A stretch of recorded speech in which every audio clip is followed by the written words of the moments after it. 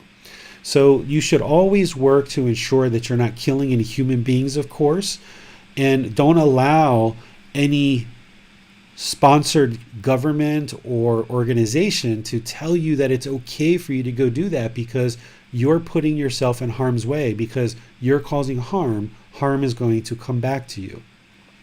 If you kill animals or insects or things like this, your mind has to have a certain level of hate or ill will in the mind in order to kill animals, even insects or rodents and things like this. So that's not going to be exclusive just to those beings. You're going to find that that hatred and anger and ill will is going to come out in other places of your life as well. So you need to purify this mind, like we talked about, with right intention, ensure that you're interested in practicing harmlessness, and then with your bodily actions, be sure that you're not killing any beings. Then another part of right action the Buddha talks about is not stealing. Because if we steal from people and we take things that don't belong to us, this other person worked really hard in order to acquire the resources that they need to sustain their life. So by us taking it with our bodily action, it's causing harm to that person. So therefore harm's going to come to us. If we have sexual misconduct, and the Buddha gives very clear description of what sexual misconduct is, and we're going to explore that 2 weeks from now when we talk about the 5 precepts. If we cause harm through our sexual conduct, we putting harm out into the world through our sexual conduct, harm is going to come back to us. And if we ingest substances that cause heedlessness, that's going to cause us harm, like drugs or alcohol or other substances that cloud our awareness of mind and inhibit concentration. This is going to cause harm to our own physical body and our mind, and we're going to be more likely to then slip up in our speech and slip up in our intentions and other things. And this is where we're going to actually be causing a lot of harm, because we've polluted our mind. So now we're going to be causing harm in the world, and harm's going to come back to us. There's also gambling, which can cause harm in the world. If you're gambling, having such a craving, desire, attachment to make money through betting on a game of chance and hoping that that's going to return some money to you, you can actually have a lot of problems, because this can become very addictive. It can suck you in, it can take your resources and inhibit you from being able to provide for yourself and your family as part of you getting addicted to gambling. So that's another aspect of the Buddhist teachings that you should think about when you're thinking about right action. Right livelihood is all about how we sustain our life. Our livelihood is like our occupation or our day-to-day activity. Like, are we a doctor, a nurse, a garbage collector, a janitor, a teacher, a computer programmer, a stay-at-home mom, a stay-at-home dad? How are we conducting ourselves as a livelihood to sustain our life? And the Buddha gave just 5 livelihoods that cause harm in the world. And if we conduct any of these livelihoods and we attach our life-sustaining resources to these 5 livelihoods, then we're going to be causing harm in the world. And by attaching our income and sustaining our life to these 5 livelihoods, then our mind is going to be fixed to it, and we're going to want to do these things more and more and more. But by us attaching our livelihood to these wrong livelihoods, then that means we're causing harm in the world, so harm's going to come back to us. I'll share these 5 wrong livelihoods with you. The first one is if we produce weapons, because weapons are meant to harm other beings, kill other beings. So things like guns and swords and missiles and any kind of weapons that are going to inflict damage or pain or death on another individual, it's going to cause harm in the world. So therefore, we're going to experience harm as a result of this. And there's all kinds of examples that I could give you of people that have been in that field that do that work as a livelihood, and it's caused them harm. Because remember, you don't want to believe these teachings. You want to understand them and see the truth for yourself. The second one is if we have a livelihood that's based on living beings. This would be like human trafficking or slaves or selling animals, things that involve living beings, because we're causing harm by kind of enslaving these people or these beings to do certain work, like human trafficking or slaves or, puppy mills and things like this. These are all causing harm in the world, so therefore harm's going to come to us if we do that kind of work. The third one is if we sell meat as part of our livelihood, because in order to sell meat, there would need to be the killing of animals, and then we sell the meat. And by doing so, we're causing harm in the world, so therefore harm's going to come to us. And we can see this very, very clearly right now with COVID-19. The best look at where COVID-19 came from is a market that was selling living beings and killing animals in order to sell meat. If we weren't doing these unwholesome things in the world, then this unwholesome disease and virus wouldn't be affecting the millions of people that it's affecting in the world right now. We actually caused this ourselves because of our close contact with animals. That virus was able to jump over into the human population and now spread throughout the world. And there's many more of these waiting in the animal world. The more that we continue to sell living beings and sell meat, and we have that close contact with animals, we're going to continue to experience these type of mass viruses that are spread throughout the world. So if we purify our livelihood and we don't do those, then we'll experience better results. And there's other examples that I could give you as well and that you might know about as well. Then if we sell substances that cause heedlessness, this would be like drugs and alcohol and other substances that pollute the mind. If we sell these things as a livelihood, then harm is going to come to us because we're causing harm to others.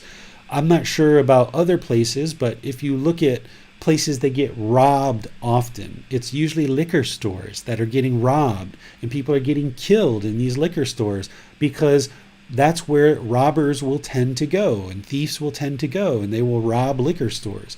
Or if you're selling drugs, there's a likelihood that you might get murdered or arrested, or you're going to be very fearful looking over your shoulder of whether somebody's coming to steal from you. You may get addicted to the substances that you're selling. So selling substances that cause heedlessness causes great harm in the world, so therefore harm is going to come to you. And then the fifth one is if you sell poison. Poison is meant to kill other beings, so therefore if you sell poison, then harm is going to come to you. So these are the 5 wrong livelihoods that now with right speech, right action, right livelihood, this rounds out our moral conduct. And if you practice with these teachings in mind, then you will have purified your moral conduct, and over a period of time, many months and years, you will extinguish any unwholesome decisions that you made in the past. So if you're talking to people and communicating to people in a harsh and aggressive way now, if you extinguish that through bringing your speech up closer and closer to right speech, then over time you will extinguish all the unwholesomeness of other people's minds being conditioned to speak to you in the same way that you speak to them. Or if you've caused harm through your bodily actions, by you stopping to do that and you not causing harm through your bodily actions, over time you will have purified your bodily actions and no harm will come back to you related to that. And likelihood with your livelihood. If you're involved in any of these livelihoods now, you can gradually move towards a more wholesome livelihood and then purify your livelihood so that now over time you will extinguish any harm that you've caused in the world and you will experience good wholesome results as a part of having a good wholesome livelihood. One of the things that I would like to add here before I open up for questions is that as we talked about right intention, right speech, and right action, not only is it important for you to practice each of these individually, but also keep in mind that these three things need to be in sync with each other. Oftentimes, we don't have any intention of harming anyone whatsoever. The thought or the thinking or the intention is perfectly that you're interested in not causing harm to others.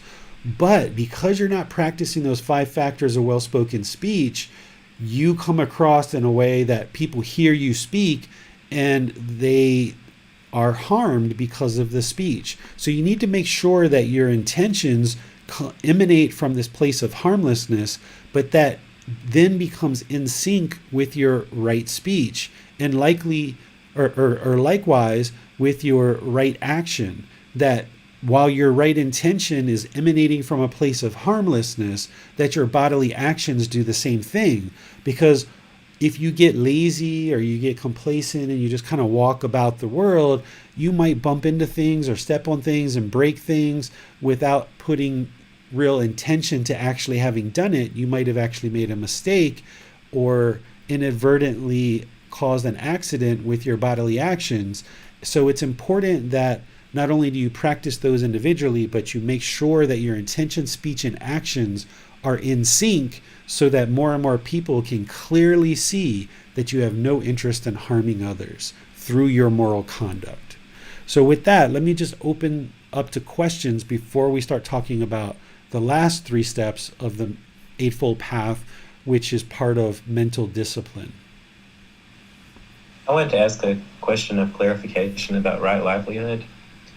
If one finds themselves in an occupation that may not be in alignment with the right livelihood, it's not exactly recommended that one leaves that occupation considering one is using that to support their family. It's more about actively moving toward a livelihood that is right. Is that correct? Yeah. About gradual movement. Exactly, James. All of these teachings are gradual movement. So that's why the Buddha didn't use guilt, shame, or fear to teach these teachings and motivate people to learn them and practice them, because there needs to be these gradual shifts. So, for example, if somebody was into prostitution or selling drugs or things like this, know that as long as you're doing those things, you're causing harm, so therefore harm can come to you. But what I would suggest is that you find a way to really shift and move in the direction of a wholesome livelihood so that you can purify this aspect of your practice, and then you won't experience any harm as a result. Now, there could be harm that comes to you later on as a result, but at least you're out of that occupation, you're out of that livelihood, and you can distance yourself further and further from it by making good, wholesome choices to move away from it. Thanks, David. We have no more questions, but I did want to highlight a very interesting point that you made, that oftentimes in society we're taught to revere the law, but you pointed out that societal law and whether or not an act is legal doesn't essentially remove its karmic consequences. I thought that was a very important point to make. Yeah, the law, the societal law is imperfect. We know that because we see things happening around us all the time that it's like, hold on a second, that person should have probably gone to jail, or that person should have had something happen to them, but it didn't happen because that was happening on a societal level. And these laws that we make in society are imperfect because they're made by human beings. But this karmic law, this natural law of karma, you can't run and hide from it. That's why even though society says it's okay to go kill other people in a foreign country as a war, but you can't come here home and kill other people on the street, but you can go over there to that country and kill people over there. You can't get away from that because you are killing. And part of the natural law of karma is that if you're killing, you're causing harm, so therefore harm is going to come to you. And this is why we see so much harm amongst our population of soldiers throughout the world, is that even though they've been given permission to harm and kill on a societal level, they can't get away from the karma that they've produced as a result of it. And that's why we see the harms in that population of people as we do. The other thing to talk about in terms of right livelihood is oftentimes I see people misunderstanding this one. They think that in order to practice right livelihood, that you need to ensure that things that you're purchasing, for example, is made through a right livelihood. So for example, if you purchase a certain product like an electronic device or something, and that happened to be made, by multiple vendors, and there was some slave labor that went on in order to produce that electronic device. If you purchase that electronic device, that doesn't mean you're practicing wrong livelihood, because that purchase has nothing to do with your livelihood. Your livelihood is solely around how you choose to sustain your life, not how you choose to purchase products. Now, if you knew that there was a factory that was producing a product with slave labor and you chose not to purchase that product, that would be very wise because you're not supporting the slave labor. But that has nothing to do with your livelihood whatsoever. That's more about right action, for example, that you wouldn't want to cause harm through your bodily action. So if you're purchasing something that you know is based on slave labor, then you're causing harm through this bodily action, and you would be interested to not do that. So don't confuse right livelihood. If you get out on the internet and you study about right livelihood, you're going to see a lot of people sharing different things. To have a right livelihood, you just need to make sure that you're not in any livelihoods related to those 5 that I mentioned. And that's pretty straightforward for anybody who's out there in the world, that you can look at what you do to sustain your life and determine whether or not you're practicing any of these wrong livelihoods. And if you are, just work to move away from them and get to a purified livelihood where you're not causing harm through your livelihood. Now moving into right effort. Right effort has 4 components to it, or 4 aspects to it. The first one, well, let's talk about it very generally. What right effort is generally is you're taking the effort to move unwholesome qualities out of the mind, and you're working to arise wholesome qualities in the mind. That's an easy way to think about it. The way that I teach my young son is I say, kick out the bad stuff and bring in the good stuff, right? That's what right effort is, and taking the effort to do that. Because sometimes we can get lazy or we can get complacent, and you can be sitting somewhere and the mind's thinking about all this pleasurable things that you had in the past, and you really wished you had those right now, and you just kind of revel in those pleasant feelings. Well, someone who's really practicing right effort, as soon as they see those thoughts start to arise, they're going to cut them off, because they know that those are unwholesome thoughts and they're going to arise wholesome qualities. Or if you notice that anger or frustration is starting to arise in the mind, then you take the effort to abandon that and arise wholesome qualities. This would be a simple application of right effort, eliminating unwholesome qualities and arising wholesome qualities. But in reality, right effort has 4 aspects to it. The first aspect is any unwholesome qualities that currently exist in the mind, then you work to eliminate them from the mind. Okay? Actually, let me do them in order. Okay? The first aspect of right effort is any unwholesome qualities that aren't currently in the mind. You work to prevent them from coming into the mind. So an example of this is you probably have no aspiration to go out and kill another human being. That's not even in the mind. It's not something that is in the mind, and you should work to prevent that from coming into the mind. So that's the first aspect, is prevent any unwholesome qualities from arising in the mind. The second aspect is any unwholesome qualities that are currently in the mind, you work to eliminate them from the mind. So if you currently are a selfish person, or if you are hateful, or you have frustration, work to abandon those and eliminate them from the mind. The third aspect of right effort is any wholesome qualities that have not yet arisen in the mind. Work to arise these wholesome qualities. So if you know that you're a selfish person and that's what's in the mind, is work to eliminate that unwholesome quality, and then this wholesome quality of generosity, work to arise that in the mind. That's that third one. Any wholesome quality that hasn't arisen in the mind, work to arise that, like generosity, loving kindness, compassion, sympathetic joy, equanimity. We're going to talk about these later in the program. So any wholesome qualities, work to arise them in the mind. If you're not meditating regularly, or it's kind of, spattered, that's something that you can work to arise in the mind.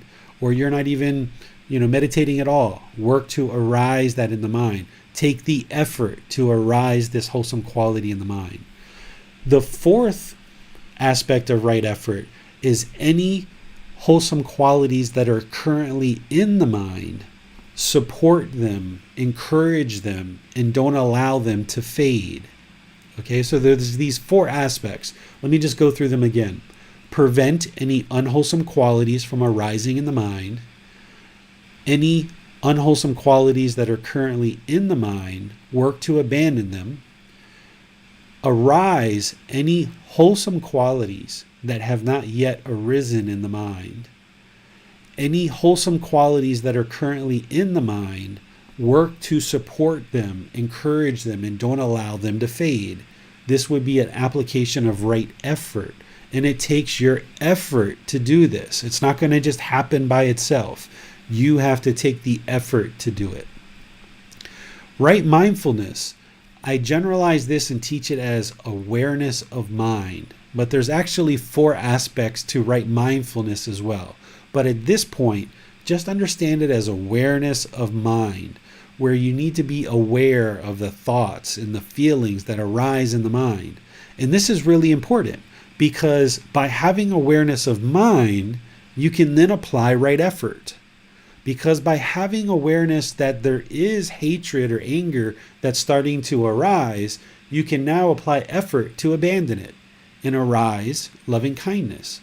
Or by having awareness that the mind is selfish and it's stingy, you are aware of that in the mind, and now you can take the effort to abandon it and arise the wholesome quality of generosity. And there's other examples that we could go through like this. If you're aware that the mind is chatty and busy and always overactive, then you can work to eliminate that unwholesome quality and arise equanimity and calmness of mind, right? Calming the mind down.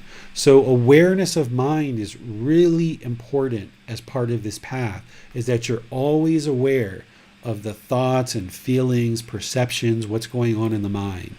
And the way that you develop this awareness of mind is through the 8th step, which is right concentration.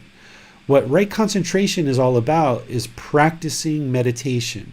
By practicing breathing mindfulness meditation, you develop singleness of mind, where you're only ever focused on one thing at a time.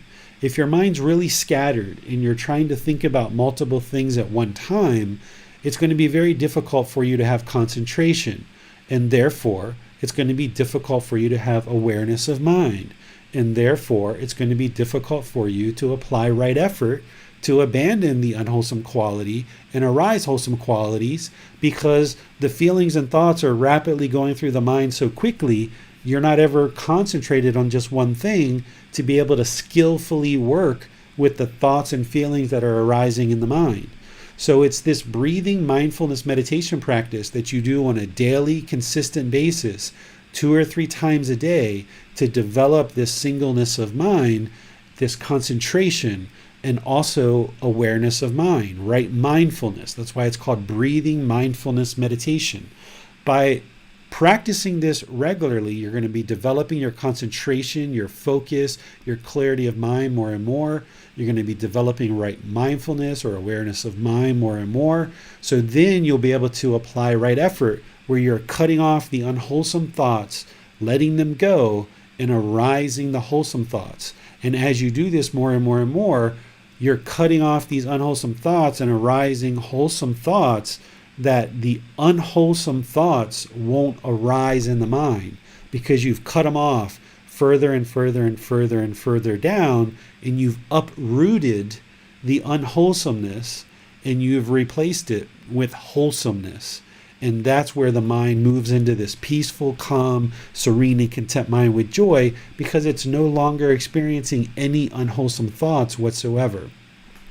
This right concentration goes beyond meditation, though.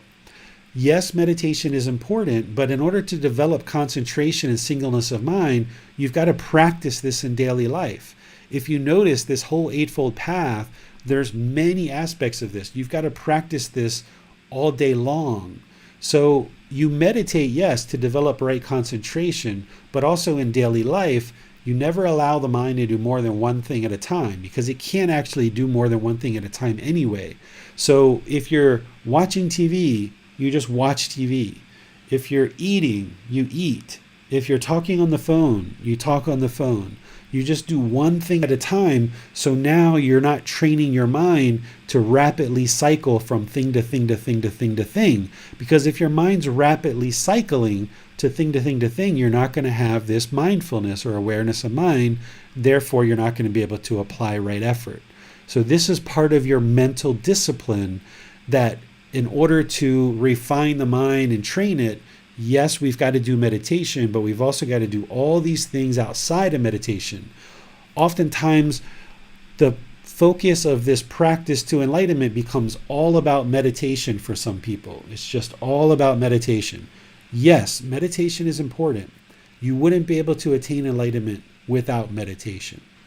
But you also wouldn't be able to attain enlightenment with only meditation either. You need meditation, but you also need all these other things that are part of this path.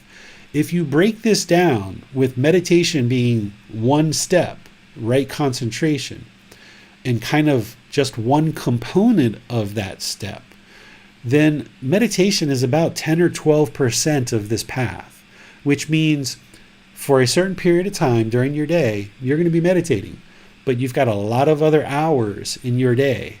And that's why you've got to extend your practice to develop this life practice where you're practicing right view, right intention, right speech, right action, right livelihood, right effort, right mindfulness, right concentration at all times of your day. And it's going to be challenging. It's going to be a bit of a struggle. You're going to have to really strive to do this over a consistent period of time to gradually train the mind to come up to practicing this all the time. But as you do, it will become easier and easier as you put more and more of these pieces together. This is what I talk about upgrading the mind from version 1.0 of software, right? This unenlightened 1.0 version of the software to this 9.0 enlightened mind. You're going to have various iterations of developing your life practice to refine and improve each one of these steps as you get closer and closer to this ideal mind functioning as an enlightened mind. And as you do, and you put more and more of this together, it becomes effortless, it becomes seamless, it becomes first nature, where the mind is just always functioning through this Eightfold Path. This is where the Buddha said that he had discovered a better way of life. The Buddha didn't say he had discovered a new religion. He said he discovered a better way of life. This is that better way of life. Through learning and practicing these teachings on this Eightfold Path, you will bring your life practice up closer and closer to this ideal, and then it'll just become effortless, where you're practicing this all the time, and there's no discontentedness in the mind whatsoever. It's just always peaceful, calm, serene, and content with joy permanently, because you've now purified each one of these factors of the Eightfold Path. You've purified your life practice with this wisdom, moral conduct, and mental discipline. So this is a kind of encapsulation of the Eightfold Path. And I would like to just turn things over to you guys for any questions. And then as we finish up our questions, I just have one thing to kind of give you a real summary of this in a real kind of short way. Hi, David. We have a question from Heather on Facebook. Can you escape bad karma or undo it by positive actions? You can't escape any unwholesome karma, but you can extinguish it through producing only wholesome karma. And that's what this Eightfold Path is all about. The Buddha described this Eightfold Path as the way to eliminate unwholesome karma. And the way that you eliminate all the unwholesome karma that you've produced in the past is by producing only wholesome karma. So let me explain this. Let's say in the past you have children or a life partner that you've spoken harshly to, you've spoken aggressively to, you haven't been always kind and polite, and because of that, they're also not kind and polite to you. There are certain times where they're rough or harsh and talk unkind to you. Well, now that you've learned this Eightfold Path and you're going to start practicing it more and more, you still are going to have to deal with those children and that life partner talking harsh and aggressive and unkind to you, because that's what you've done in the past. So even though you purify your conduct and you gradually move up to this practice, but let's just say that you could snap your fingers and immediately start practicing this right away. If you even could, which you can't, but if you snapped your fingers and immediately started practicing this right away, your life partner and your children, their mind is still conditioned that you potentially were speaking to them unkind in the past. So you've got to extinguish that. So over time, they're going to be talking to you unkind and unpolite and disrespectful because that's what we did to them maybe in the past.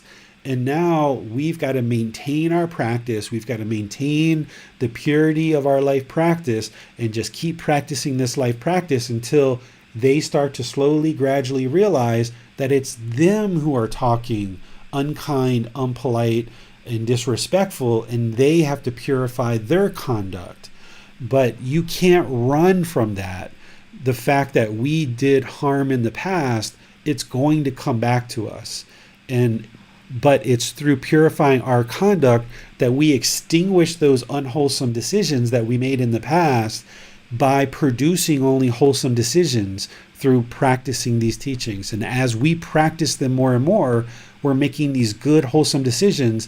Now we have to clean up kind of the world around us, not the entire world, but if you've been involved in unwholesome relationships that people are speaking to you unkind, you're going to have to deal with that as part of your awakening to enlightenment. You're going to have to address that situation, and there's multiple ways to address it, but the place to start is addressing your own conduct and purifying that.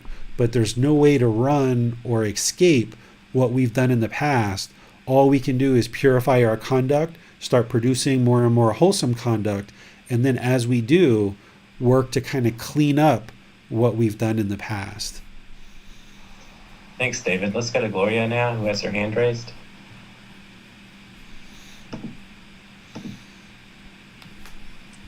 So one thing that came to my mind when I was listening to right concentration, and then I started looking at right view, intention, speech, action, livelihood, effort, mindfulness. I feel that all these are things that kind of like when I hear to be in the present moment. So I feel like the mind in meditation, I'm training my mind. It's just like, because I'm so new with this, I thought, meditation, what is this? I'm going to do it anyway because something inside me is telling me this is good, right? So, but now I'm starting to learn So I'm learning that meditation is going to train my mind to learn, to observe, to be a oneness. And in a way, it's like meditation is training my mind to observe all these 8 full path views in the present moment, because all the time that's my life. My life is all the time the things around me that has to do with right view, with intention, speech, action, livelihood. So in a way, it's kind of like it's being in the present moment and all the time being alert and present. And I guess that's meditation. Meditation is training my mind to do that. So I guess that's my question. Right. So let me help you. Maybe, yeah. Let me help you, Gloria. So meditation is helping to pull all of this together, and it's giving you this general training that you're doing each day, 2 or 3 times a session, 2 or 3 times a day, doing breathing mindfulness meditation and loving kindness meditation. These are 2 important primary meditations that you do as part of this path. And yes, by bringing your mind into the present moment, that's what's going to allow you to practice these. Because if your mind was in the past and it's in the future, or it's overactive and jumping around, how could the mind really focus on those 5 factors of well-spoken speech in one conversation with this one individual in front of you if your mind's all the way in the past or your mind's all the way in the future? Or while you're in that conversation with your friend or your family or what have you, and your mind becomes aware of starting to be arising frustration or anger, how could you then apply right effort and cut that off and get back to right speech if the mind's in the past or it's in the future? So this is why bringing the mind into the present moment and developing that concentration, that singleness of mind is so important. Because if you're very aware of your intentions, your speech, your actions, what thoughts are coming to the mind, and you're aware of that, you're applying right effort to cut off any unwholesomeness and arise wholesome thoughts, then you're really deeply applying your practice here through each one of these individual steps. And when you're in meditation, you're actually practicing all of these at one time. That's why meditation is so beneficial for you. Because when you sit down to meditate or lie or stand or walk or whatever kind of meditation you're doing, you're practicing right effort at that moment. You're practicing right view at that moment. Because the reason why you're meditating is because you're acknowledging at a certain level, it's your mind that needs training. So you're accepting responsibility for your emotions and your thoughts and your feelings at that moment. And you're choosing to meditate. So you're practicing at that moment right view. And then you're practicing right intention. You're practicing harmlessness. You're not interested to harm anyone when you're meditating. And then, of course, when we're meditating, we're not speaking. So in some respects, we're practicing right speech. We're practicing right action. We're not causing any harm through our bodily actions while we're meditating. And then right livelihood, that's, offline in terms of what your livelihood is. But in meditation, this is where meditation really comes in, is you're taking the effort to abandon unwholesome qualities and arise wholesome qualities. You're also practicing right mindfulness or awareness of mind. And you're developing right concentration or singleness of mind as part of breathing mindfulness meditation. So meditation is stringing together this entire Eightfold Path all in 30 minutes or an hour, however long you meditate for. And this is why when you're done with meditation, it's like, whoa, that was really beneficial. You really benefited and progressed through that meditation. Even if your mind was super busy, there was still some benefit there because your mind became aware of how busy it is. So that's why meditation is so beneficial. But meditation, especially breathing mindfulness meditation, is all about bringing the mind into that present moment while you're eliminating craving, desire, attachment. You're cultivating mindfulness or awareness of mind and bringing the mind into the present moment so that now you can practice this whole Eightfold Path at each individual moment in each conversation that you're in, all your waking hours. You are every breath practicing this entire Eightfold Path more and more and more. And as you do, and you elongate your ability to practice this on an ongoing, consistent basis, you're going to be producing more and more wholesome results because you're making more and more wholesome decisions to practice this Eightfold Path at all times.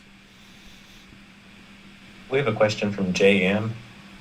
How do you prevent from arising unwholesome thoughts that you currently do not have? You can't necessarily prevent unwholesome thoughts to arise unless you're aware that they're not there right now, right? If they're not there, like the example that I gave you of if you're not interested in killing another human being, and that's not a thought that's ever entered your mind, you've got to prevent that from coming. Or if you've never thought about having sexual misconduct and you've always been loyal to all your partners, then prevent that from coming into the mind. So just avoid the mind from bringing that in. As soon as you even get the slightest little inclination that thought may even potentially arise, boom, just cut it off right away. Don't even allow it to enter the mind. So that would be the way to prevent any unwholesome thoughts. But any unwholesome thoughts that are currently in the mind, the way to get rid of them is as they arise, is cut them off sooner and sooner and sooner. And this is where the 4 aspects of right mindfulness become really important. I describe it in this first layer of teaching as awareness of mind. But in reality, there's actually 4 aspects to right mindfulness, which are the bodily feelings, the bodily sensations, the feelings, the condition of the mind, and mental objects. If you can observe the unwholesome feelings through your bodily sensations and you can cut them off there, that's ideal because you don't ever allow them to come into the mind and become feelings. Before you get angry or frustrated, if you've ever paid close attention to this, there's going to be bodily sensations that start to trickle and you start feeling this in the body. If you can develop your awareness at that point where you start noticing certain feelings when they're not actually in the mind yet, they're just bodily sensations, and you can cut them off there, then you're cutting them off closer and closer to the stump of the tree, and you're going to be able to uproot this much better. Whereas if you allow it to move through the bodily sensations and then come into the mind and start producing feelings, it's a lot harder to get it out of the mind once it's already in the mind, right? The way I talk about this is like if you think of your mind like a bucket of water, and your meditation is you scooping this water into this bucket, and your water's becoming more and more clear, and you're putting this water into this bucket, it's becoming more and more full. You would like to keep this water as pure as possible so that you can drink it because the mind's thirsty.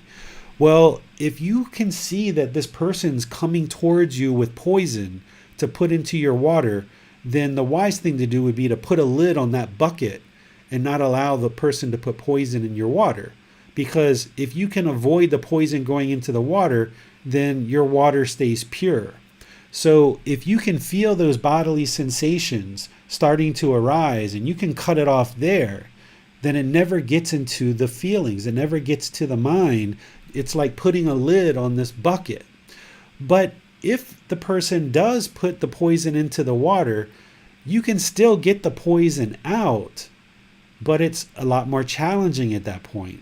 So if you develop this awareness of mind where you can understand the 4 foundations of mindfulness, and you can start being aware of the bodily sensations that occur prior to any feelings coming into the mind, then you can start cutting it off closer and closer to the stump and to the roots of the tree. It's like cutting the leaves, the small branches, the bigger branches, the trunk of the tree, and getting all the way down to the actual stump. And eventually when you do that, it will no longer grow again. This is how you eliminate or prevent the unwholesome qualities from arising in the mind, is that when you cut it back closer and closer to the stump, then eventually the feelings won't ever arise in the mind. But it takes practice and time to do that, and you've got to be aware of those bodily sensations. And as you get closer and closer to being aware of those bodily sensations and cutting them off sooner and sooner and sooner, and like, nope, I'm not going there. I'm not doing that today. I'm not allowing those thoughts to come into the mind. Nope, I'm not doing that. And if you need to redirect the mind by getting up and walking outside or changing your activity or what have you, then do that, so that you just cut those thoughts off and obliterate them, is the language that the Buddha used. And this will slowly obliterate the craving, desire, attachment, because you're now uprooting this out of the mind, and you'll no longer experience the arising of those unwholesome thoughts. We have a question from Mika. Sir, how do you become aware of the bodily sensations before feelings start to arise? It happens so fast for me.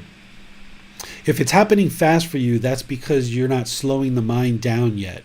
You need to use breathing mindfulness meditation to slow the mind down. Because yes, when there's certain craving, desire, attachments that are really strong, then you can just go from being completely normal to enraged in like the snap of a finger.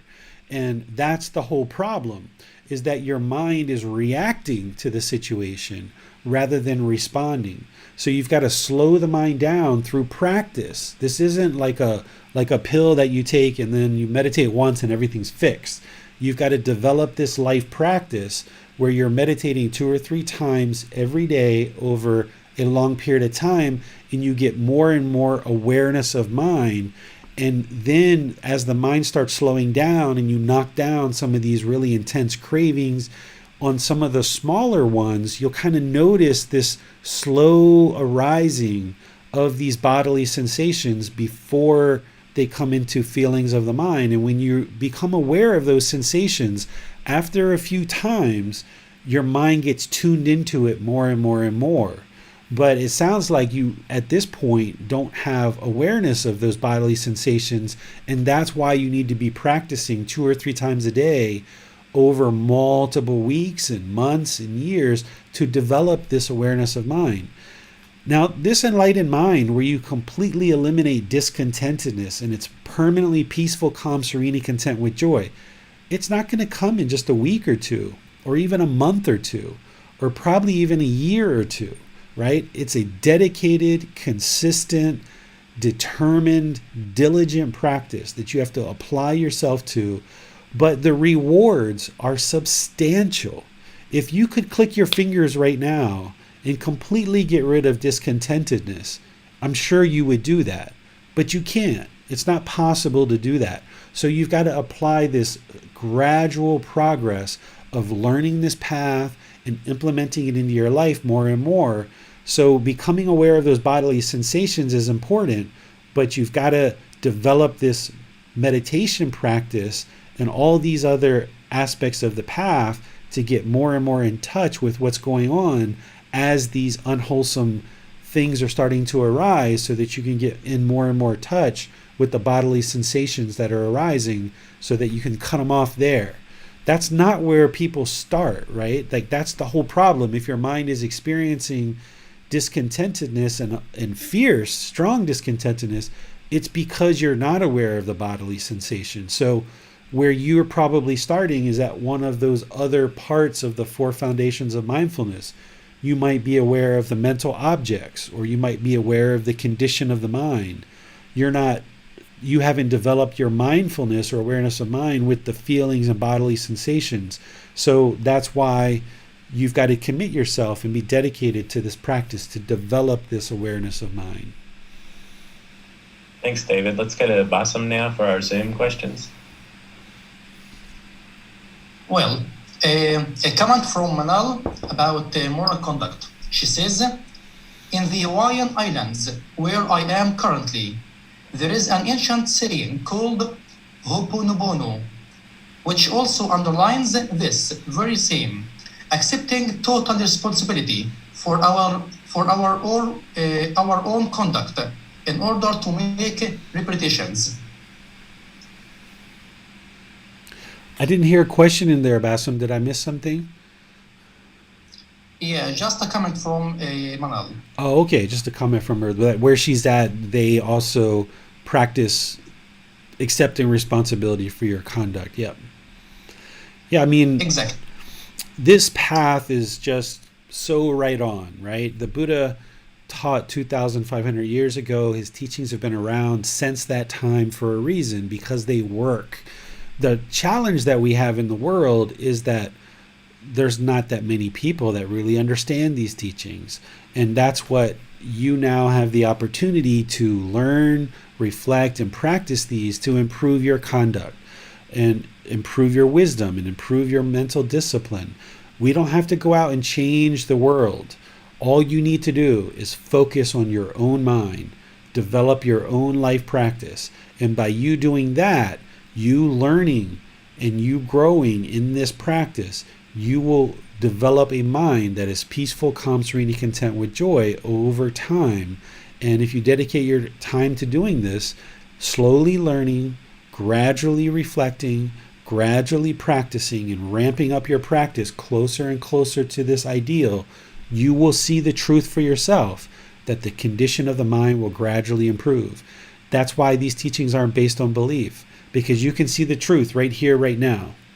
A lot of times when we're learning various traditions, it's about doing something right now and hoping that when you die, something good's going to happen, but you don't really know if that's true or not. With the Buddhist teachings, you can learn, you can reflect, you can practice, and you can see the results right now. There's a lot of students that within a couple of days or a couple of weeks see progress right away. And that's how you know that you're learning the truth, is that the condition of the mind gradually improves, and you see that this anger, this hostility that you once had in certain situations slowly reduces to frustration, irritation, annoyance. Eventually the same things are continuing to happen around you, but the mind is completely peaceful. Where before you would just get so enraged and so angry, and you're like, whoa, these teachings are actually working because my mind is completely peaceful. When I know 6 months ago, that would have just made me so crazy. I would have gotten so irritated by that. But now I'm completely fine. That's how you know you're learning the truth. That's how you know your practice is coming together and you're making progress on this path. So the more that we get dedicated to this, the more that you get dedicated to this, you'll see the truth for yourself that these teachings work. And the Buddha knew what he was talking about. That's why we call him the fully, perfectly enlightened Buddha. Holy says, when I allow anger to arise and I feel it is caused by the action of someone else, that I am angry. I understand this. This is wrong view. I find that even after my anger has subsided, I still struggle to have right effort, to have wholesome thoughts about the person and about the situation. Does this just require more and more practice? Yes, because right now you're getting angry at somebody else's actions because they're doing something based on their own free will, but your mind wants them to be doing something different, right? Your mind has craving, desire, attachment, that longing with a strong eagerness. You want something different than what they're doing, but you can't control that person because they have free will. They are their own decision maker, and they're experiencing the results of their own conduct.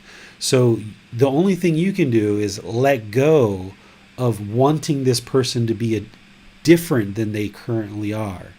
And just, it doesn't mean that you agree with their intentions, their speech, or their actions, but you have to get to a point where you're no longer having a longing and strong eagerness for them to be different than they are. It doesn't mean, like, for example, with kids or other people that are involved in your life, you can still guide and influence and help them skillfully to improve their conduct, but it's your mind wanting it and craving it and expecting it that's causing your mind to be discontent.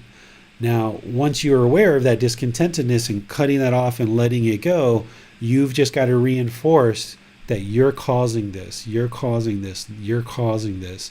And then look for ways to, if it's your kids, for example, is to skillfully guide them to improving their actions, but not wanting it in a certain time frame or not demanding it, but instead guiding them skillfully. Holly continues asking, is it normal for it to arise suddenly after a long period of a content mind? Discontentedness can arise at any time. As long as there's craving, desire, attachment, it can arise at any time.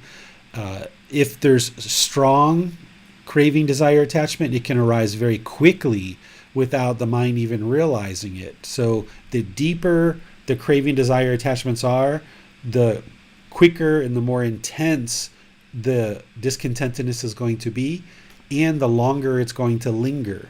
So by you knocking this back with breathing mindfulness meditation and practicing generosity, as well as there's ways to skillfully work with certain craving, desire, attachments. And this is where a teacher can really help you with 2 or 3 when you first get started, knowing what certain craving, desire, attachments that you have. We can help you look at ways to skillfully eliminate this from your mind.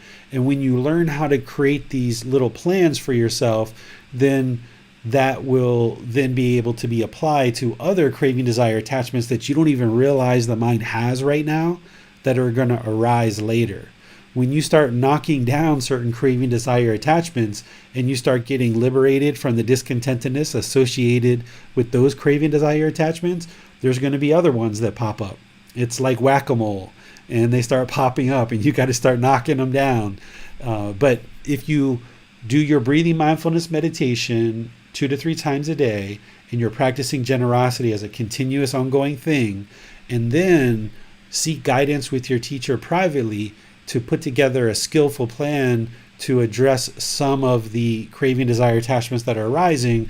And then when you learn how to do this with 2 or 3 craving, desire, attachments, you can take that same methodology and apply it to other ones that come up as well.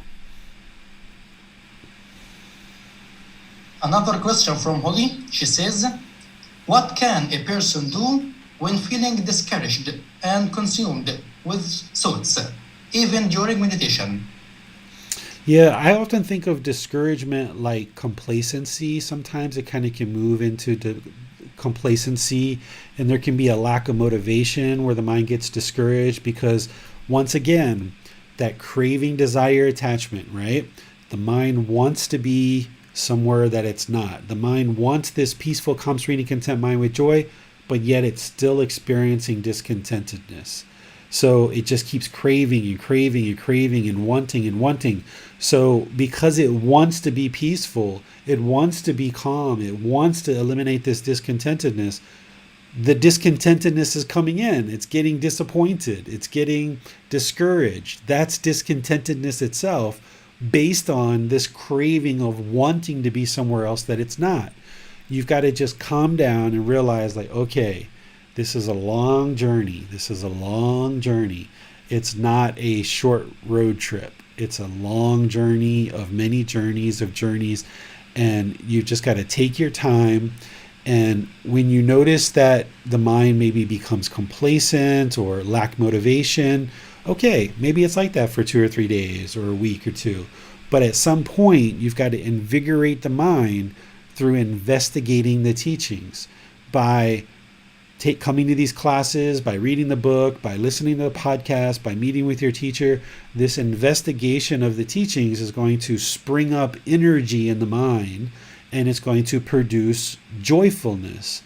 But it's the way to kind of unburden the mind from this complacency or this sluggishness is to practice the enlightenment factor of investigation, the enlightenment factor of energy, and the enlightenment factor of joy, and arising the mind to that place. Because remember, what we're going to talk about next week is called the middle way. You're bringing this mind into the middle way, where the mind is optimized in the middle. Now this is the middle, but I'm going to turn my hand like this, right? Because now think of this as the middle, as a graph. All the way along this path to enlightenment, the mind's going to be oscillating. It's going to get really excited and joyful, or really excited and happy and elated. Then it's going to drop down to sadness, despair, disappointment. And then it's going to go up and down and up and down and up and down. And it's been doing this your whole life. You just didn't realize it. Now you actually realize what it's doing and why it's doing it, because of the craving, desire, attachment. Well, what's going to happen is, instead of these big swings, as you practice more and more, it's going to kind of come more into the middle. But it's still going to be swinging like this. Even all the way up until you get to enlightenment, where the mind's perfectly in the middle. You're going to go 3 months, 6 months, where there hasn't been any discontentedness. And then boom, you're going to have some discontentedness. But every time you experience discontentedness, if it just creates craving where, oh, I don't like this discontentedness, I want to get away from it, then you're actually producing more discontentedness because your mind's continuing to crave. You've got to get to the point where it's like, okay, discontentedness. Let me see, let me investigate, let me look at what's causing this so that I can eliminate this craving, desire, attachment.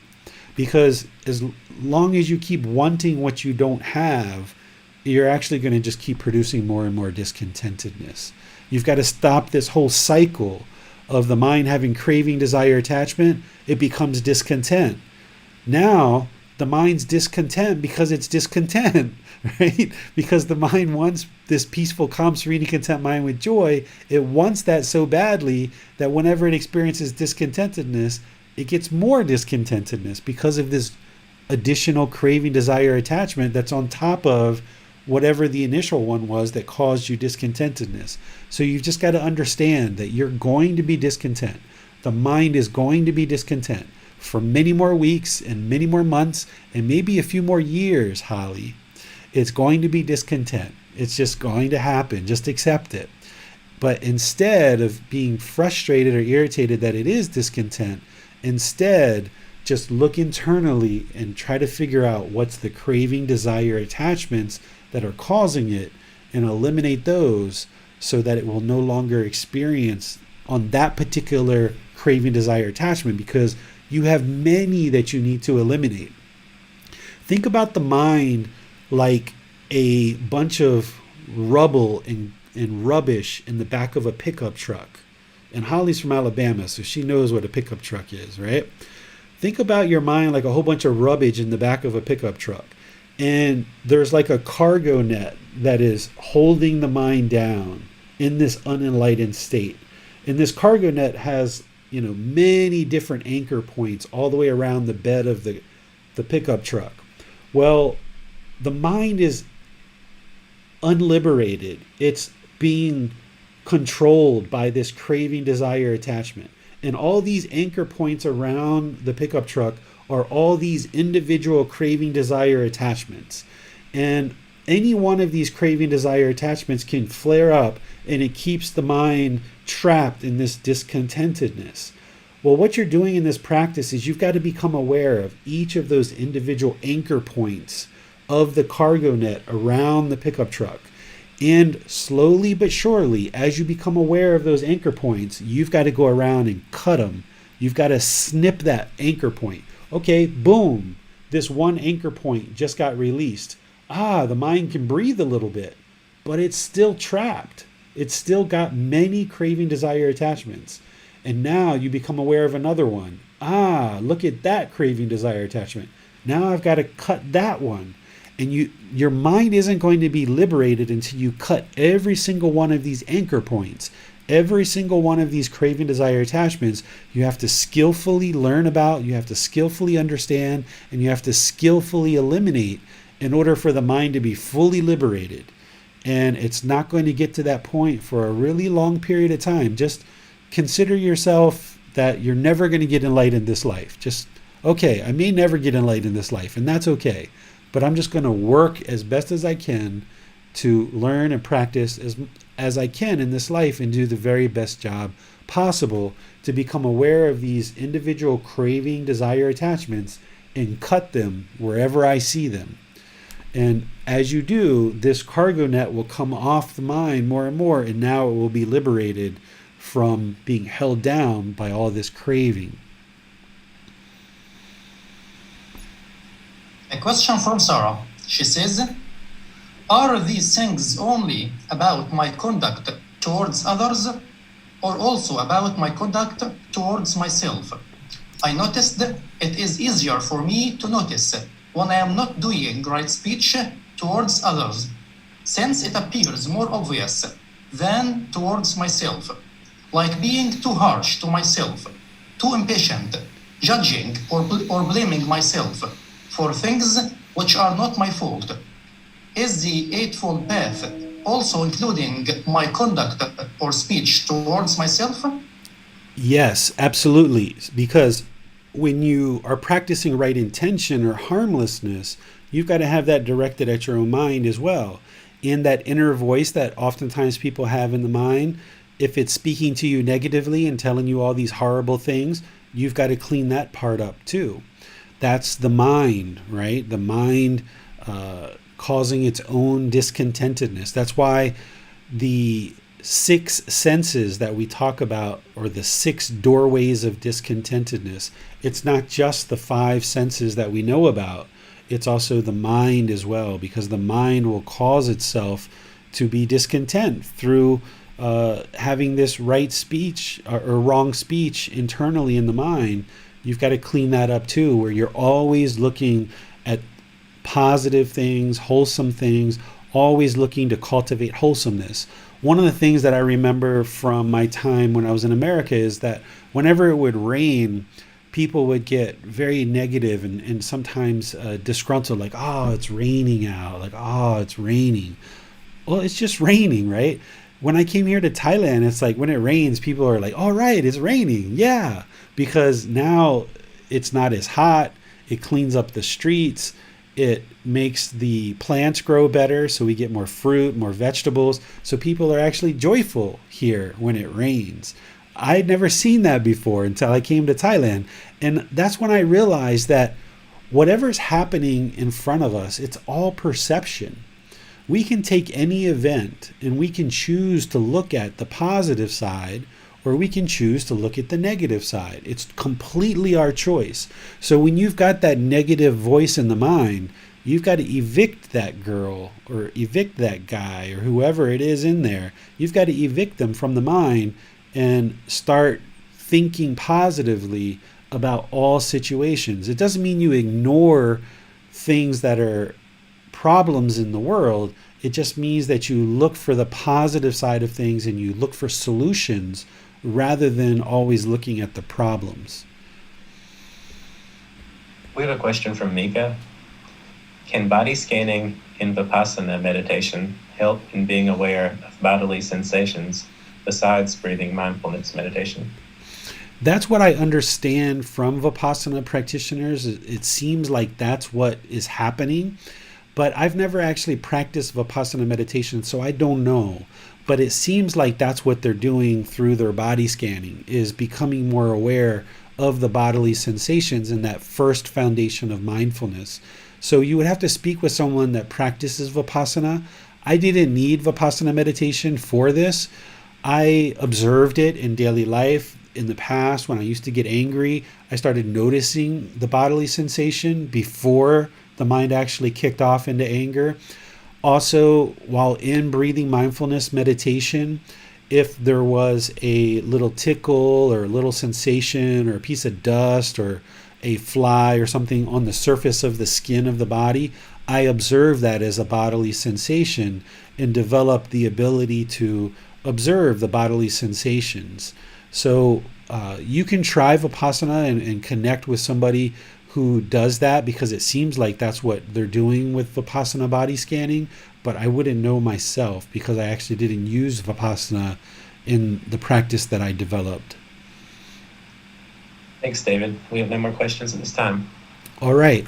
So just moving on to the thing that I was planning to share with you guys to kind of encapsulate this.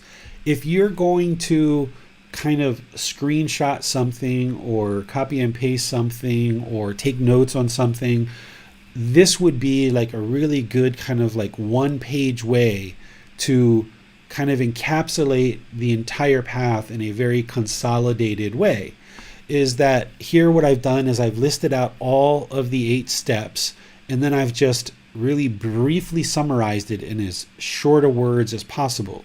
So right view, it's the Four Noble Truths, essentially accepting responsibility for your own intentions or feelings, your own speech and your actions, essentially being accountable for everything that happens in your life. That anything that happens in your life, good or bad, it's because of your own decisions. Don't ever be misled by the mind or anyone else ever again, that when wholesome things are happening in your life, you're willing to take credit for that, and that's all because of you, right? Well, when unwholesome things are happening in your life, this is because of you too. So accept accountability and responsibility for everything that's happening in your life. That's right view. And be sure that you deeply understand the Four Noble Truths, and that anytime the mind's discontent, you always look for the craving, desire, attachments that are causing it. Right intention is the practice of having the intention of harmlessness, non-ill will, not being interested in harming anything or anyone or any being. Right speech is the 5 factors of well-spoken speech, like I shared those in today's class. Right action is essentially the 5 precepts, which is what we're going to be talking about in 2 weeks, and refraining from gambling. Essentially, what right action is all about is not causing harm through your bodily actions. So the Buddha never says anywhere, don't punch anybody in the face, right? He doesn't say that. But in right action, if you understand that right action is all about not causing harm through your bodily actions, then you know not punching someone in the face is very wise for you. Don't punch him in the stomach, don't punch him in the shoulder, just don't harm anyone through your bodily actions. Don't harm any property through your bodily actions. So purify your bodily actions. Right livelihood is about abandoning the 5 wrong livelihoods that I spoke about. Right effort is practicing those 4 aspects of right effort. And what this boils down to is eliminating unwholesome qualities from the mind and arising wholesome qualities in the mind. Right mindfulness is having awareness of mind, being aware of the thoughts and feelings that arise in the mind, specifically getting to the point where you fully understand the 4 foundations of mindfulness of bodily sensations, feelings, the condition of the mind, and mental objects. This is usually something that I talk about in a specialized class, or once you move into the Pali Canon and English study group that we learn on Saturdays.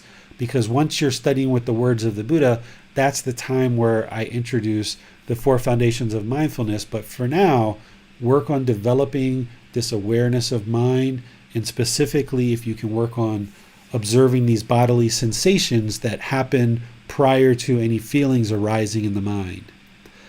Right concentration is to develop your meditation practice and developing singleness of mind outside of meditation, where you're only doing one thing at a time at any given time. And this will help to refine the mind to be more and more concentrated, more and more focused, more and more refined, so that you can develop this clarity of mind and bring the mind into the present moment with singleness of mind, which is going to help all of this work much, much better. So any questions on this? Because this is all that I had to share with you guys today.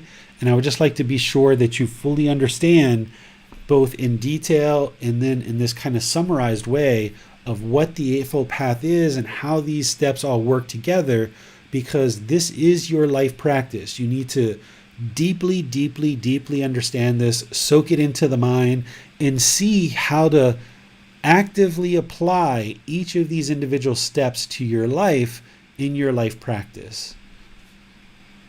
Do you think in some sense, David, that this path is just all about becoming a better and essentially becoming a good person?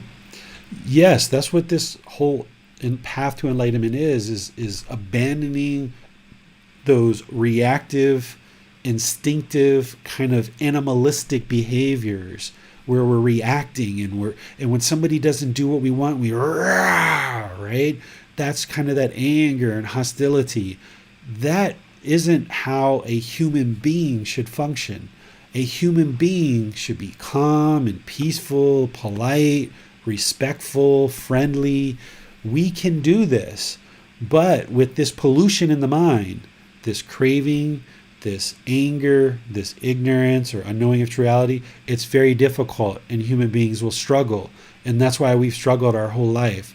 But through learning this path and purifying the mind in this way, you're now going to train the mind to become a better and better human being, where now you can function in the world with ease.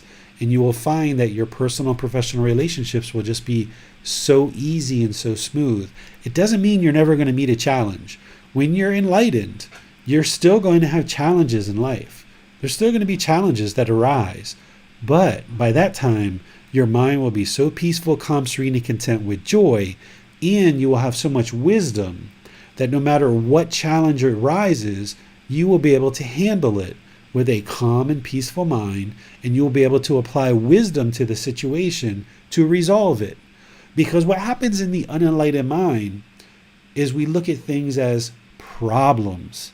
And now when this problem happens, the mind thinks it's permanent, and it gets angry, and it gets frustrated, and it lacks the wisdom and the mental discipline, as well as the moral conduct, to be able to apply wise decision making to solve it.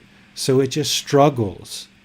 But as the mind becomes more and more awake, more and more enlightened, you have this wisdom, this moral conduct, and this mental discipline that now you're going to see things as challenges.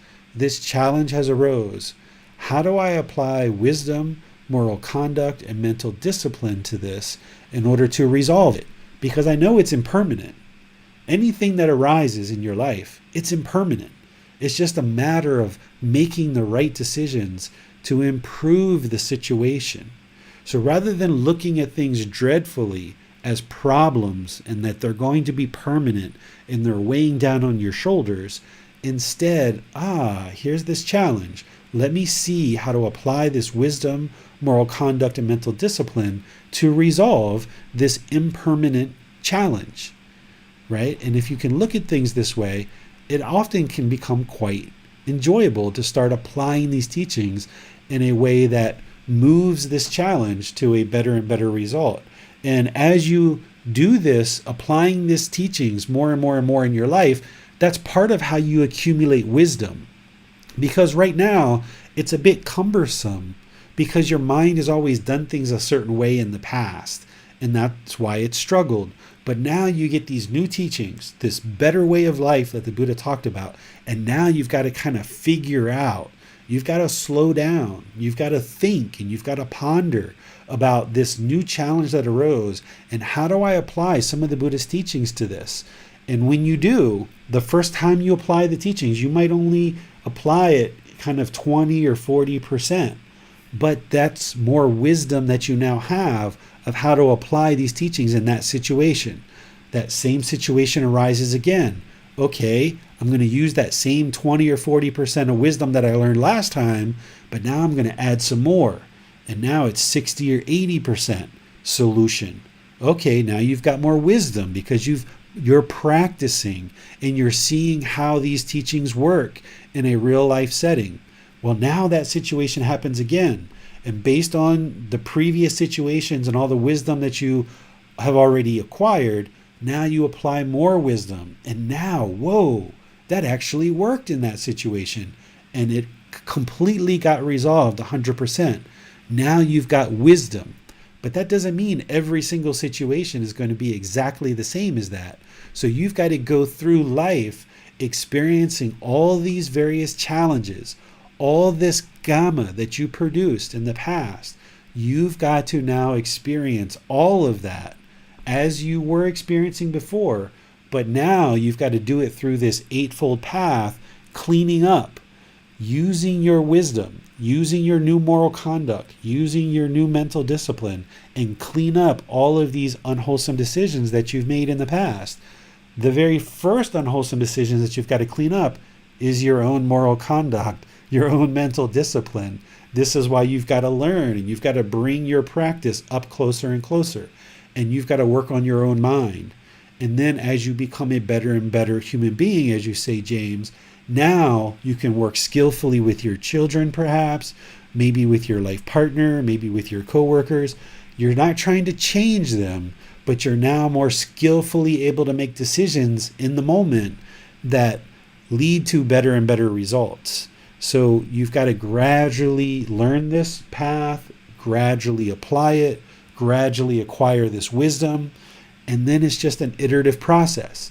You gathered this wisdom, now you've got to learn some more, now you've got to practice some more to gain some more wisdom, and now you've got to learn some more, practice some more, gain some more wisdom, apply that, and you just go through this iterative process of bringing the mind up closer and closer and closer to this enlightened mental state where you're fully upgraded to Enlightenment 9.0, where the mind's now functioning on this new operating system and things are just so seamless for you. But you're going to have to go through some struggles. It's not just, peaches and cream. It's the yellow brick road. There's challenges on the yellow brick road, and you've got to face each of those challenges. But as you do, use it as an opportunity to gain more and more wisdom. Don't be frustrated and bogged down into how difficult this one experience is, because this one experience is impermanent. Instead, use this experience that you're facing right now as a way of learning and deepening your wisdom and gain more wisdom through applying these teachings in this particular situation. Those are all the questions we have for today, David. And as always, thank you for sharing with us. Yes, you're welcome. Quite a bit of a challenge to talk about the Eightfold Path in just one session, but hopefully if you are participating in this program, you've already gone through the other sessions where I talked about the Eightfold Path, or if you're joining us for the first time, you can look back on our YouTube channel or on our podcast where I did 3 individual sessions on the Eightfold Path, breaking down each one of these sections piece by piece as wisdom, moral conduct, and mental discipline, where you can get a lot more depth in each one of these areas. So you've got that as resources to investigate. You've also got this book that you can download or you can get from Amazon, and you can read what I wrote in there. There's also other talks that I did in the past, not just those 3 separate talks, but there's talks that I did 6 months ago on the Eightfold Path, and there's a talk that I did a year ago on the Eightfold Path. So the more you learn about this Eightfold Path and really soak it into the mind, and then get help as you need help to apply this in your daily life and see how to apply it to any given situation, reach out for help by posting questions in the Facebook group, by asking questions in class, by private messaging or scheduling an appointment where you can meet with me privately and you can share a certain situation that you're experiencing and ask for some guidance about how to apply these teachings in a real world situation, because that's where things really start to connect. When you start seeing how to take this theoretical understanding and this kind of intellectual learning and moving it into practice and actually applying it in a real life situation, that's where the real wisdom gets produced. You wouldn't be able to attain enlightenment by just learning intellectually. There's plenty of people that intellectually know the teachings of the Buddha, but the way that you change the condition of the mind and the condition of your life is by moving these teachings into practice. And it's in your practice and applying them in daily life, that's where you gain the real wisdom. And it's that wisdom that is going to liberate the mind, because now with more wisdom, when you find yourself in a similar situation again, you're just going to apply this wisdom that you found, and you're going to find better and better results in any challenges that you encounter. So intellectual learning is really important, but you've also need to reflect and you need to move it into practice and seek guidance of how to apply it to your daily life. And that's where you acquire that wisdom that's going to ultimately liberate the mind. Next Sunday, we're going to be in chapter 6, which is a fairly short chapter. So we're going to be talking about the middle way, and that's a great time that you've kind of now been studying some pretty deep topics. Like chapter 3 was all about enlightenment and what that is. Then we studied the Four Noble Truths, now the Eightfold Path. So with chapter 6, it's a little bit of a break for the mind, that there's just a very short chapter and kind of a lighter talk that we're going to have next Sunday. But nonetheless, this aspect of the teachings of the middle way relate to the Eightfold Path. So the more that you spend time this week understanding what the Eightfold Path is and applying it to your life in real world situations, then when we talk about the middle way next Sunday, you'll understand that more clearly. On Wednesday, we're going to be doing the Buddhist chanting, our second class of that 4-part series, to help you improve your Buddhist chanting and training the mind to ease the mind into meditation and get better results out of your actual meditation practice. So thank you for joining. I really appreciate that you're taking the time, effort, and energy to learn and practice these teachings. Remember, a short way to think about this Eightfold Path and just how to conduct yourself on a daily basis is just treat everyone polite, kind, friendly, and respectful. If you do this, you have a tendency to be practicing these teachings in a very good way and putting all of these things together in a better and better way. So always think about being polite, being kind, being friendly, being respectful, even in situations, especially in situations where people are impolite to you, unkind to you, unfriendly to you, and disrespectful to you. You don't allow your mind to be affected by that, but instead you maintain your practice, because the only way to extinguish this unwholesome karma is for you to be polite, kind, friendly, and respectful. If you allow the mind to practice the opposites of those, you're just continuing to make unwholesome decisions, and therefore you're just extending the amount of unwholesome karma that you're going to ultimately have to extinguish.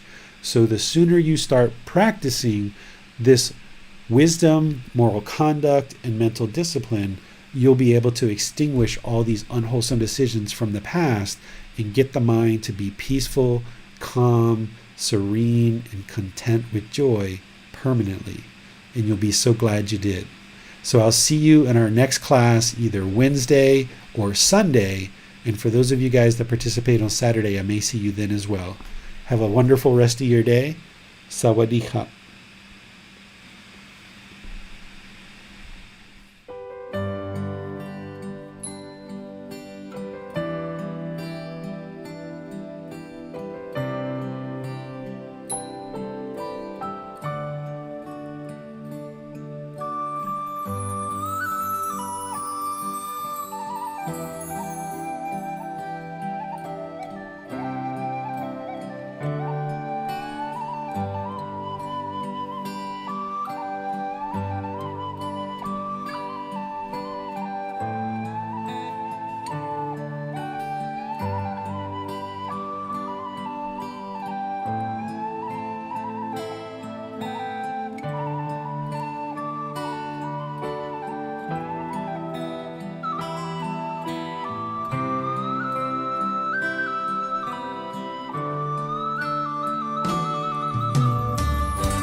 Thank you again for watching. Enjoy your meditation. Look forward to seeing you online and answering any questions that you might have. Thank you so much.